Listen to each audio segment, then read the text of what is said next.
Hi, salamat. Isang araw na naman ang natapos. However, since 5 months na tayo on board, nakakaramdam na tayo ng pagod at minsan yung mga lagnat natin, hindi natin naiintindihan kung nilalagnat ba tayo sa loob o sa labas ng katawan. Ewan. Basta, ang nararamdaman ko ngayon is pagod. Yung tipong pagod na ako mapagod, ay na, buti na lang, nagbaon tayo ng maraming gamot. Galing pa sa Pilipinas. Kasi naranasan ko first and second contract, talagang iba yung gamot na nagbaon mo pa galing sa Pilipinas. Yung gamot nila dito, matapang nga, pero hindi naman siya effective. Some of the medicine nila na pinapa-intake sa'yo, lalo na nagkakasakit ako or nagtitake ako ng medical off. Ang tapang be, yung tinutulog mo lang yung sakit, pero ganun pa rin. Ano ka pa rin, na-feel mo talaga.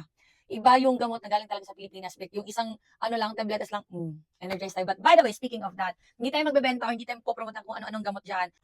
What I am trying to say is that bilang seafarer, ako napaka-uzi ko sa mga gamit ko. Ayoko yung mga makakalat. And so, I decided, kasi natuto na ako sa first contract ko, nagdalangan ako ng mga gamot. However, para akong nabuang din sa paghahanap-hanap kung saan ko nilagay. So that means wala akong proper organized sa mga gamit ko at that time. So I learned that from my first contract. And so, ginawa ko second contract and this third contract is prepared na ako. Dahil dito, yes, napaka-OA no, color pink talaga, girly na girly. Anyways, ito yung medicine kit ko.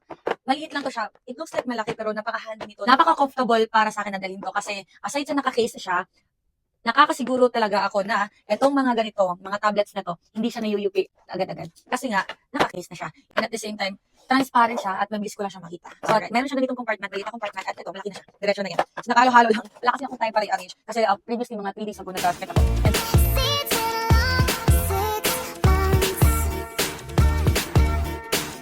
And anyways, if gusto niyo mag-check out ng ganitong medicinal kit, do not worry, nakalink na po yan sa yellow basket po natin. Nandun po lahat yung mga gusto po or magugustuhan po ninyo na preferences ng medicinal kit or other kits po. Basta kit, yun na yun.